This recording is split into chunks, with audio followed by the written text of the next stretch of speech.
북한 여성이 배를 타고 44시간 동해안으로 탈북해 왔는데 한국 어선이 이제 조업을 하고 있습니다. 근데 그 빛이 너무 밝아가지고 정말 그 어두운 밤에 광활하게 밝습니다. 이 여성이 저기 불빛 하나 있는데 그 빛으로 향하여 가자 하고 가는데 갑자기 그 배가 조업하던 거를 멈추고 이 여성이 몰고 오는 그 배를 향해서 돌진해 옵니다. 처음에는 초긴장에서 경찰인가 아니면 군인인가 하는데 그 배가 점점 자기 배 가까이 오는데 배가 그냥 진짜 신형, 신빙 그런 배입니다. 배가 워낙 멋있어서 그 배를 보면서 감탄하고 있는데 선장이 묻습니다. 북한에서 오셨나요? 그러니까 예. 그랬더니 선장이 참 잘 오셨습니다 하고 반갑게 맞이하면서 자기가 타고 온 나룻배를 그 선장이 끌고 온 배에다 묻고 그리고 그 여성을 반갑게 맞이합니다. 그리고 선상에서 라면 하나를 끓여주는데 40시간 동안 아무것도 먹지 못했는데 그 라면이 얼마나 맛있겠어요. 정말 꿀같은 라면이죠. 자, 목숨 걸고 탈북했는데 선장이 와서 쌍욕하면서 뭐 들어왔느냐. 그러면 얼마나 곤란하겠어요. 그런데 따뜻한 한마디 말과 그리고 맛있는 음식을 대접하니 그 마음에 있던 모든 긴장이 한순간에 싹 풀어졌다 하는 겁니다. 우리가 북한 주민이 탈북한 정도의 비교될 수 있는 복을 받은 분들이 아닙니다. 우리는 하나님의 자녀가 되는 이 축복, 하나님의 나라의 백성이 되는 이 축복은 이 세상의 그 어떤 것으로도 견줄 수 없는 놀라운 축복이다 하는 겁니다. 그런데 이 놀라운 축복이 어디서 이루어졌느냐? 바로 십자가에서 이루어졌다 하는 겁니다. 예수님이 이 축복을 만들어 놓으신 겁니다. 우리는 예수님이 날 위해서 십자가를 지신 나의 그리스도이시다 하는 거예요. 이 예수님은 하나님의 아들이시고 창세전에 하나님께서 신적 작정을 통해서 그의 몸된 교회를 살게 하기 위해서 하나님이 세우신 구원 계획을 이 예수님이 다 이루시고 우리는 예수님이 나의 구주, 나의 그리스도이심을 믿기만 하면 하나님의 자녀가 되는 법을 하나님이 만들어 놓으신 겁니다. 우리가 지난 이제 5주를 통해서 본문에 있는 말씀을 통해서 본문에 있는 말씀이 주는 여러 가지 은혜를 살펴보았습니다. 오늘은 특별히 십자가를 지고 가시는 그 예수님에 대한 모습을 살펴보면서 우리가 은혜를 나누고자 원합니다. 첫 번째 우리가 생각할 것은요, 예수님 몸에서 홍포를 벗겼다 하는 겁니다. 자, 예수님은 이미 관정 앞에서 옷이 벗겨진 상태로 채찍질을 당하셨기 때문에 몸이 만신창이가 됐습니다. 그러한 몸이 헤롯이 입고 버렸던 쓰레기 옷을 이 군병들이 예수님 몸에 입혔습니다. 홍포를 걸치는 거죠. 이 홍포는 본래는 자석이었는데 색이 발해서 홍색을 띠게 된 겁니다. 이 옷이 상징하는 바는 당신은 왕입니다 라는 뜻입니다. 자, 오늘 본문에 예수님 몸에 홍포를 입혔다가 그 홍포를 다시 벗깁니다. 그 말뜻은 무엇인가 하면 당신은 더 이상 왕이 아닙니다 라는 뜻입니다. 자, 홍포를 입히고 벗기는 일을 누가 하느냐? 로마 황자의 홍포를 입히고 벗기는 사람은 국내관 실내 시종장입니다. 그는 시종들 가운데 가장 높은 직위를 지니고 있으면서 황제의 의복을 감당하는 자입니다. 그런데 오늘 본문에 예수님의 홍포를 입히고 벗기는 자는 누구냐면 로마 병사입니다. 그 중에 가장 악랄한 짓궂은 병사가 이 일을 감당했다 하는 겁니다. 그는 자신이 예수님의 옷을 입혔다가 벗겼다가 할 수 있는 권세가 자신에게 있는 줄 알고 스스로 이런 못된 짓을 하게 된 겁니다. 그는 예수님의 옷을 벗기고 홍포를 벗기고 그리고는 예수님이 입으셨던 옷을 다시 입혔습니다. 자, 이 로마 병사는 예수님을 사형 현장으로 끌고 가면서 사람들에게 보여주는 퍼포먼스로 예수님을 마음껏 비웃고 조롱하게 하고 그리고 가면서 매질하는 흉내를 냅니다. 주석에 의하면요, 예수님이 십자가를 지시려고 끌려가시는데 비웃음과 조롱을 당하게 했지만 매질은 더 이상 하지 않았다는 겁니다. 왜 그런가 하면 이미 예수님은 너무 많은 매를 맞아가지고 더 때리게 되면 가는 도중에 사망할 가능성이 있을 정도로 그 정도로 몸이 상태가 허약해졌다는 겁니다. 그러니까 몸이 지금 예수님 십자가를 지고 가시다가 구레네 시몬을 만나서 그 십자가를 구레네 시몬이 지고 그리고 형장까지 가셨단 말이에요. 그런데 그 상태에서 매질을 더하게 되면 길가에서 죽어도 이상하지 않을 정도로 그 정도로 예수님 몸이 상했다는 겁니다. 다만 이 병사들은 이때가 6월절이기 때문에 유대인들을 크게 자극하지 않기 위해서 신경 쓰면서 예수님을 골고다 언덕을 향해 끌고 올라갔습니다. 31절에 이렇게 말씀하고 있네. 희롱을 다한 후 홍포를 벗기고 도로 그의 옷을 입혀 십자가에 못 박으려고 끌고 나가니라 말씀합니다. 자, 이 병사는 이렇게 함으로 인해서 자신이 예수님을 왕으로 세웠다 패할 수 있는 권세가 있는 것으로 착각한 겁니다. 여러분, 우리가 지난 시간에도 살펴봤지만 예수님의 나라는 영원한 나라다. 세상의 그 어떤 권세 권력으로도 흔들 수 없는 나라다 하는 겁니다. 예수님의 권세는 영원한 권세다는 겁니다. 그야말로 예수님은 왕 중의 왕이시고 주 중의 주로서 이 고난을 통해서 우리에게 구원을 주시는 분이십니다.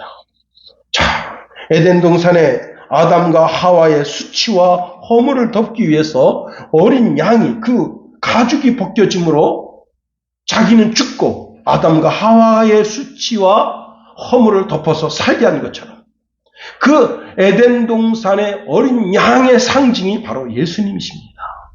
예수님의 그 고난을 통해서 또 예수님의 죽음을 통해서 자, 예수님이 고난당하실 때 우리도 같이 고난당하고 예수님이 죽으실 때 우리도 같이 죽고 예수님이 무덤에 안착될 때 우리도 같이 안착되고 예수님이 부활할 때 우리도 같이 부활한다. 이것이 바로 우리의 신앙인 거예요.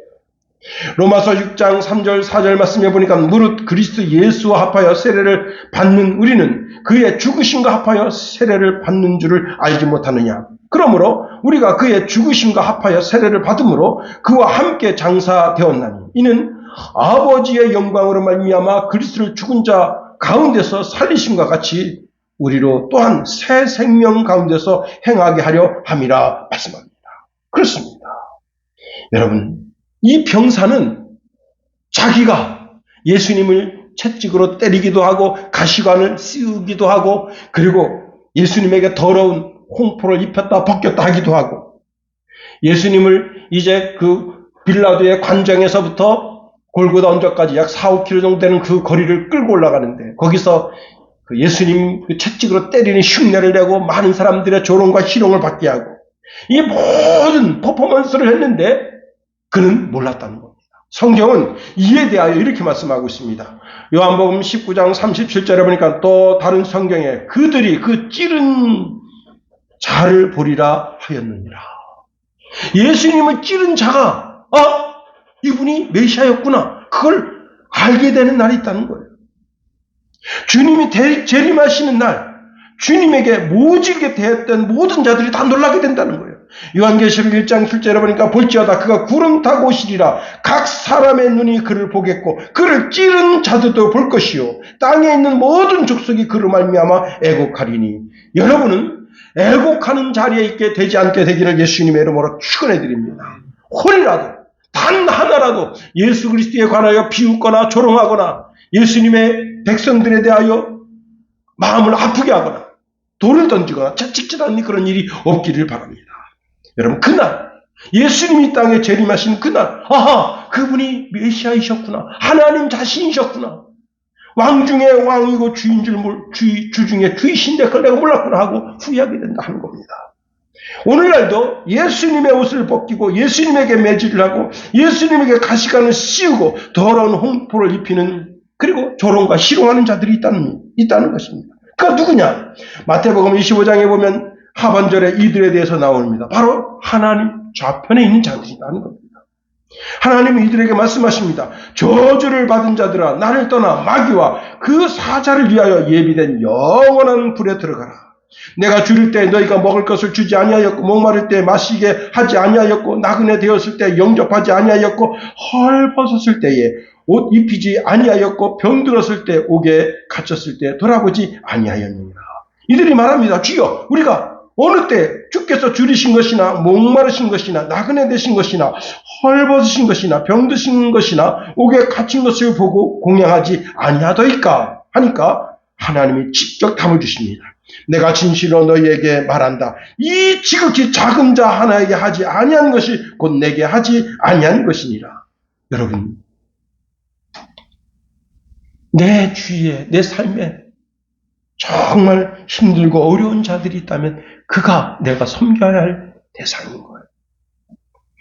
고아와 과부를, 그의 억울함을, 그의 정말 어려운 형편을 돌아보는 것은 고아를 돌아보는 것도 아니고 과부를 돌아보는 것도 아니고 형편이 어려운 사람을 돌아보는 것이 아니고 하나님을 돌아보는 것이라는 사실을 알아야 됩니다.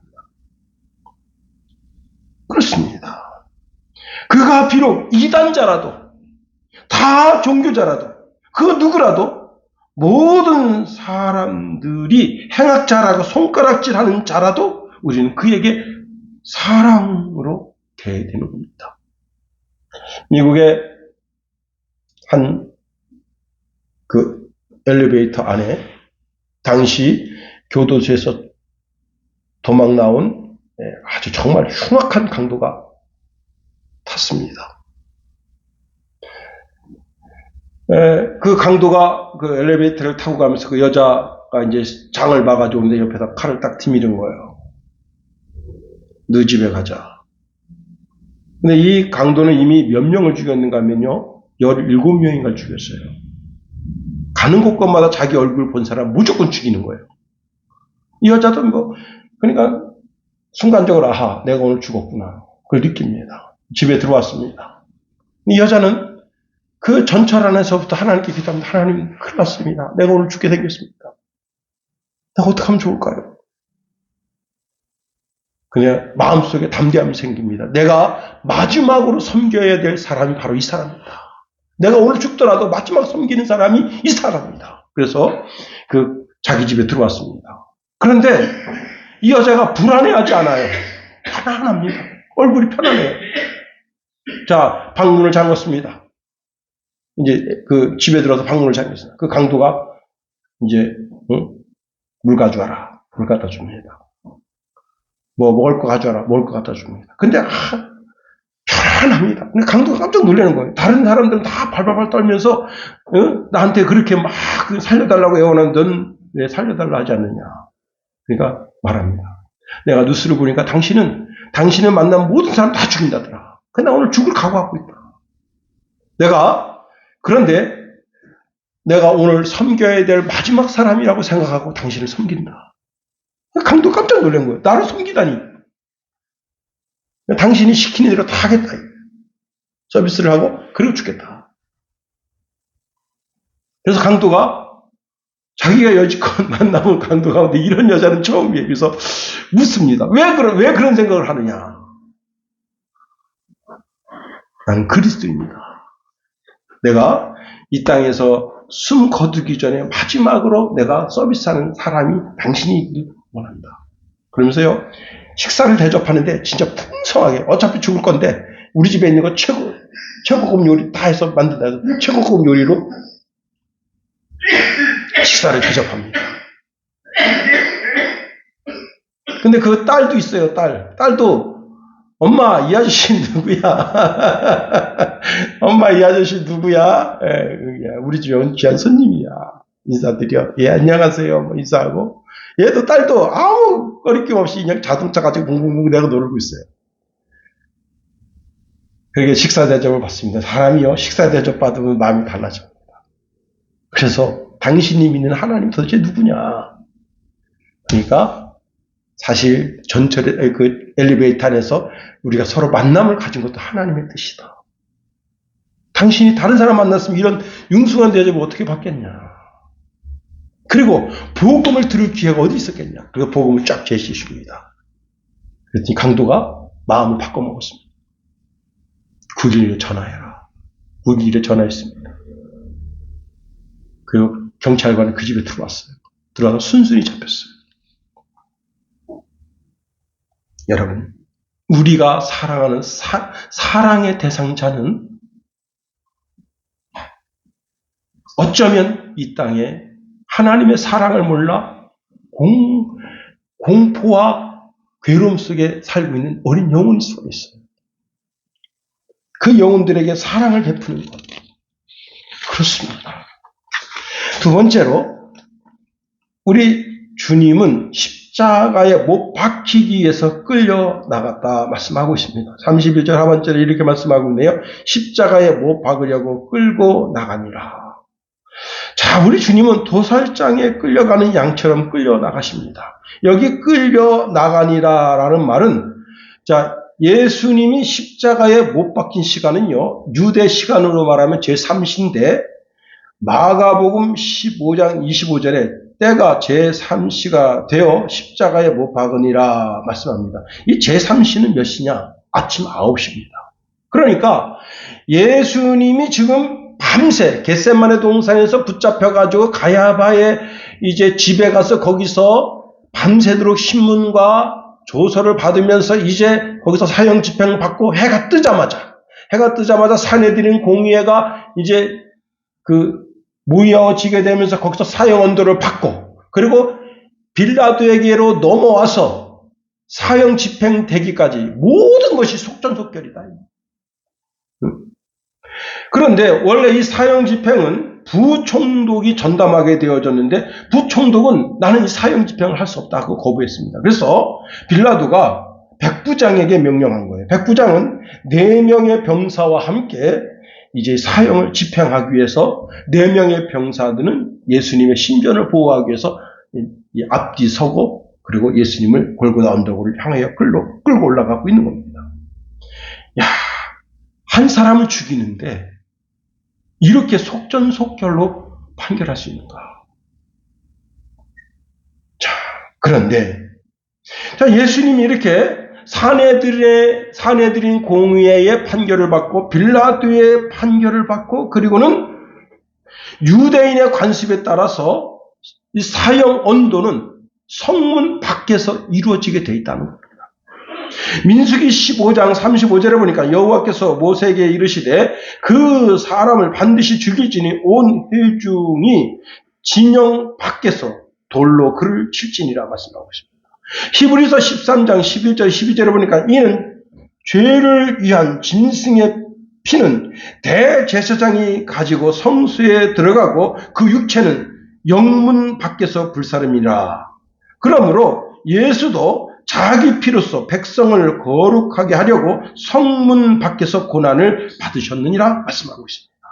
예수님은 성문 밖에서 사형 집행이 되었다 하는 거예요.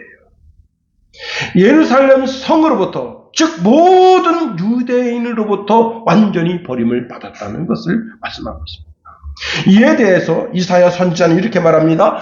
이사야서 53장 3절에 보니까 그는 멸시를 받아 사람들에게 버림을 받았으며 간고를 많이 겪었으며 질고를 아는 자라. 마치 사람들이 그에게서 얼굴을 가리는 것 같이 멸시를 당하였고 우리도 그를 귀히 여기지 아니하였다 했습니다.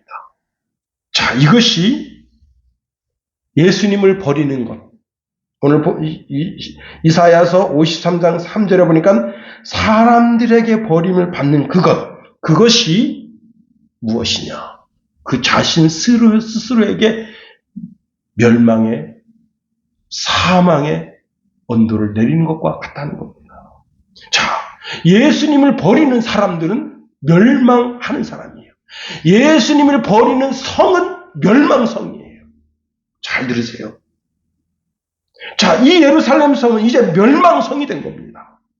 예수님의 예언에 의하면 이 예루살렘 성은 멸망성이 되는 거예요. 주님은 예루살렘 성을 향하여 올라가시면서 그 나귀에서 어린아이처럼 펑펑 우십니다. 너무 서럽게 그 주위에 있는 모든 사람들이 다 들을 수 있도록 서럽게 우셔요. 그리고는 모든 사람들에게 들으라고 이런 말씀하십니다. 너도 오늘 평화에 관한 일을 알았더라면 좋을 뻔하였거니와 지금 내 눈에 숨겨져 있구나. 날이 이를지라 내 원수들이 토둔을 쌓고 너를 둘러 사면으로 가두고 또 너와 및 그 가운데 있는 내 자식들을 땅에 메어치며 돌 하나도 돌 위에 남기지 아니하리니 이는 내가 보살핌을 받는 나를 알지 못함을 인함이라 말씀합니다. 예수님을 그 예루살렘 성에서 내쫓아서 십자가에 못 박아 죽인 그 사건이 자기 마음속에서 예수님을 버리는 사건이에요. 그 도성에서 예루살렘 성에서 예수님을 버리는 사건이에요. 예수님이 누구시라고요? 만왕의 왕이고 만주의 주이시고 이 예루살렘 성의 진짜 주인이 예수님이십니다. 여러분, 평화의 왕이신 그리스도를 자신의 마음속에서 쫓아내면 그 심령이 지옥이 되는 거예요. 평화의 왕이신 그리스도를 그 나라에서 쫓아내면 그 나라가 지옥 되는 거예요. 여러분, 북한이 지옥 아닙니까? 중국이 지옥 아니에요? 중국에 있는 선교사들 다 내쫓았어요. 중국이 선교사를 다 내쫓으니까 동남아시아에 있는 나라들이 다 내쫓았어요. 여러분, 예수님을 내쫓는 나라, 여러분 이슬람권 다 지옥이에요. 지옥. 여러분, 영국, 독일, 프랑스 다 지옥입니다. 왜? 그들이 예수의 믿기를 거부하고 이슬람권들을 다 받아들이게 되면서 나라가 지옥으로 바뀌고 있는 거예요. 여러분, 자, 나라의 경제도 망하게 가고 있는 겁니다. 여러분, 우리나라도 지금요, 참 제가 지난번에 말씀드렸잖아요. 한 교회에 이슬람권에서 이제 일하러 온 청년이 왔습니다. 근데 그 청년이 교회를 열심히 다녀요. 뭐 아멘도 하고 할렐루야도 하고 그래가지고 이 청년이 믿음이 좋구나. 그래가지고 이 자매가 같이 옆에 같이 찬송 부르다가 눈이 맞아서 서로 결혼을 했습니다. 애를 낳네요. 그리고 이 남자가 한국 국적을 취득하게 됐습니다. 그랬더니 어떻게 됐느냐. 이 자매한테 이슬람 교로다 개종하라고 명령합니다. 그리고 개종 안 하겠다는 이 아기를 데리고 자기 나라로 돌아가겠다는 거야. 그럼 여자가 할 수 없지. 그러면 개종하겠다. 그때부터 그 가정이 지옥됩니다. 그러니까 국제결혼 참 깊게 생각해야 되는, 특히 이슬람권 사람들은 깊게 생각해야 되는 거예요. 그렇게 해서 우리나라 한 가정 한 가정을 이들이 다 잠식해 버린다면 어떻게 되겠습니까? 그렇습니다. 여러분, 예수님이 없는 나라는 지옥되는 거예요. 예수님이 없는 심령이 지옥되는 거예요. 그러니까 우리가 어떻게 해야 됩니까? 예수님을 찾아 나서야 되죠. 예수님을 따라가야 되죠. 어디로? 갈보리 십자가 밑으로. 그 예루살렘 성을 빠져나와서 예수님이 십자가에 매달린 그 갈보리로 가야죠. 히브리서 기자가 이렇게 말씀하고 있습니다. 히브리서 13장 13절 14절 그런즉 우리도 그의 치욕을 짊어지고 영문 밖으로 그에게 나아가자. 우리가 여기에는 영구한 도성이 없으므로 장차 올 것을 찾나니 말씀하고 있습니다. 히브리서 기자는 예수님을 따라서 예루살렘 성 밖으로 나가자고 제의하고 있습니다. 이 예루살렘 성은 영구한 도성이 아니라는 거예요. 우리가 찾는 영구한 도성은 예수님에게 있다는 거예요. 그 예수님에게로부터 새 예루살렘 성이 오는 겁니다. 이 예루살렘 성은 장차 올 성이기 때문에 장차 올 성을 찾는 것이 우리의 신앙이라는 겁니다. 여기 영문밖이라고 하는 것은 유대교 밖으로 나가야 된다는 거예요. 사내들인 그 지배 하에서 빠져나가야 된다는 거예요. 영문 밖으로 나가요. 예루살렘 성에서 나가야 되는 거예요. 그 제사장 무리들의 그 정치적인 그 다스림 속에서 나아가야 되는 거예요. 어디로? 예수님에게로 나아가야 되는 거예요. 그렇습니다.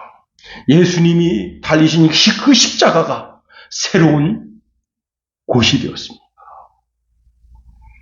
영문 밖은 당시 이제 사내들인 공의회나 장로들이나 서기관들은 다 부정한 것으로 여겼습니다. 심지어 로마 병사들도 그것은 부정한 것으로 여겼습니다. 그런데 그것이 아닙니다. 예수 그리스도의 피가 쏟아진 바로 그것이 가장 거룩한 것이 된 겁니다.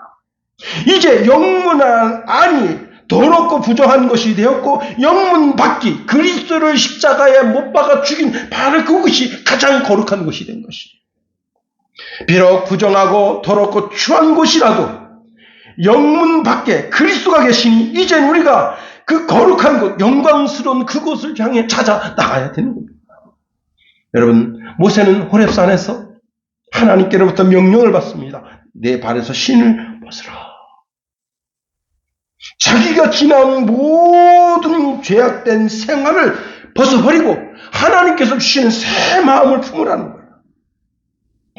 하나님이 함께 하시면 거룩한 곳이 되는 겁니다. 영광의 곳이 되는 거예요. 그러니 우리가 옛생활에 젖어 사는 것은 어리석은 삶이다. 특히 유대교와 같은 장로들의 유전을 지키며 하나님의 말씀을 폐하는 어리석음에서 빨리 빠져나가야 된다. 예루살렘 당국자들, 빌라도 그리고 그의 군사들은 예수님이 누군지를 몰라서 이렇게 악독한 죄악을 저지른 겁니다. 오직 예수님 안에 거기에 참된 평화가 있다 하는 사실입니다. 예수님 우리에게 말씀하십니다. 수고하고 무거운 짐진 자들아 다 내게로 오라. 내가 너희를 쉬게 하리라. 나는 마음이 온유하고 겸손하니 나의 명예를 메고 내게 배우라. 그리하면 너희 마음이 쉼을 얻으리니 이는 내 멍에는 쉽고 내 짐은 가벼움이라 하시니라 말씀하십니다. 우리 예수님이 우리를 위해서 능력의 십자가를 지시고 영문 밖으로 나가시고 그리고 그 영문 밖으로 오라 말씀하십니다. 십자가 그늘 아래로 오라 하는 거예요. 거기에 참된 영혼의 안식이 있다 말씀하십니다. 여러분 우리가 참 피곤하죠. 일주일 동안 세상에 나가서 참 월요일부터 금요일까지 어떤 분들은 토요일 날도 근무하잖아요. 그렇게 열심히 근무하는 게 육신적으로 얼마나 피곤합니까? 주일날 돼가지고 참 늘어지게 한번 잤으면 좋겠다. 그런데 월요일부터 금요일까지 출근하던 그 버릇이 있어가지고 아침 새벽같이 일어나잖아요. 아우 10분만 더 잘 거, 10분만 더 잘 거. 그 다음에 눈이 멜뚱멜뚱 떠져가지고 더 이상 안 감기잖아요. 그런데 그 피곤한 몸을 가지고 교회 오는 거예요. 왜 교회 오는 거예요? 그 일주일 동안 우리 영혼은 지금 메말라 가고 있었던 거예요. 영혼의 양식이 없음으로 말미암아 우리 영혼이 메말라 가고 있는 거예요.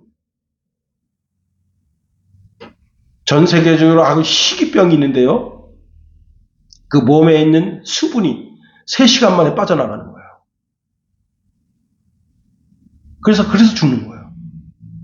몸에 있는 수분이 그냥 3시간 만에 싹 빠져나가. 우리 몸이 70% 물이라잖아요. 근데 그 물이 한 숟갈은 그냥 오줌으로 땀으로 다 빠져나가 버려요. 그래서 사람이 이렇게 멀쩡했던 사람이 이렇게 다가 죽어버려요. 3시간 만에. 우리 영이 세상에 살면서 세상 세파에 우리 영이 조금씩 그 생명력을 잃어갑니다. 그래가지고 금요일날 여러분 가장 연약한 상태로 우리 영이 그렇게 찌들어져 있어요. 그런데 주일날 와서 영혼의 양식을 먹게 됨으로 말미암아 우리 영이 사는 거예요. 풍성하게 되는 거예요. 그렇습니다. 우리는 십자가 상에서 떨어지는 예수님의 피와 물 그거를 지금 마시고 있는 거예요. 그리고 우리는 예수님과 연합해야 됩니다. 그런데 이러한 연합은 오직 십자가 아래서만 주어진다 하는 겁니다. 여러분, 십자가의 죽음은 이방인에게 수치스러운 것이고 유대인들에게는 저주스러운 것으로 이해되어져 왔다는 겁니다. 신명기에 이렇게 말씀하고 있네요. 사람이 만일 죽을 죄를 범함으로 내가 그를 죽여 나무 위에 달거든 그 시체를 나무 위에 밤새도록 두지 말고 그 날에 장사하여 내 하나님 여호와께서 내게 기업으로 주시는 땅을 더럽히지 말라. 나무에 달린 자는 하나님께 저주를 받았습니다. 예수님은 하나님께 저주받은 자입니다. 우리가 받아야 될 저주를 예수님이 친히 다 받으신 거예요.